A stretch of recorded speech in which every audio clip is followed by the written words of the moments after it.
Hey, it's Clay Trader, and this will be a video chart on ticker symbol MJNA. We will take a look at the 30-minute time frame. Real quick, what do I mean by 30-minute in case maybe you're new to charts? Instead of each one of these candlesticks here representing 1 day's worth of price action, which is what you would normally see, each one represents 30 minutes. So while this may look like several weeks worth of time right here, it's actually just the past few days broken down into 30-minute time slices. I like to this time frame. I think it does a good job of telling the quote-unquote story of the price, and then makes mapping out where levels of support and resistance a bit easier to see. I have done this analysis in the past, but it seems kind of goofy now.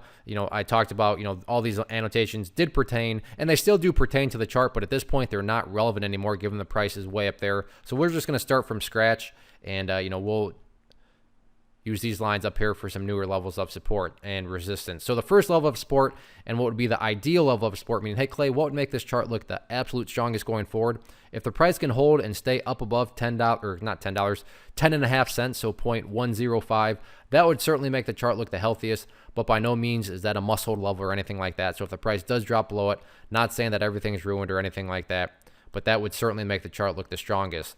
In the event 10.5 cents cannot hold, then the next key level of support to keep an eye on at 0.098. So keep an eye on these two levels. From the grand scheme of things, as long as the price is up above that purple line, which is the 50-period simple moving average, then as far as I'm concerned, like I said, if the price is above the purple line, then the bulls are in full control, no questions asked. Now for the fun stuff, what about levels of resistance? Well, there's kind of two levels of resistance. The first one is what I call the fun one.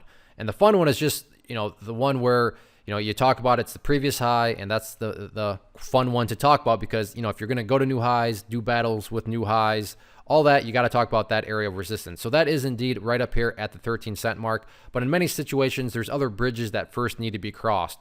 And in this case, there's kind of two key bridges that first need to be crossed. The initial bridge right here at 11.5 cents, and then that next bridge, or aka resistance right here at that point. Well, that makes it easy, and that's at 12 cents. So before you start talking about 13 cents up there, which is indeed, yes, a level of resistance, first got to cross a couple other bridges, 11.5 cents, and then 12 cents. But anyway you slice it, nice overall day. And as long as the price keeps on building, these higher bases, then the long-term chart's going to continue to take care of itself.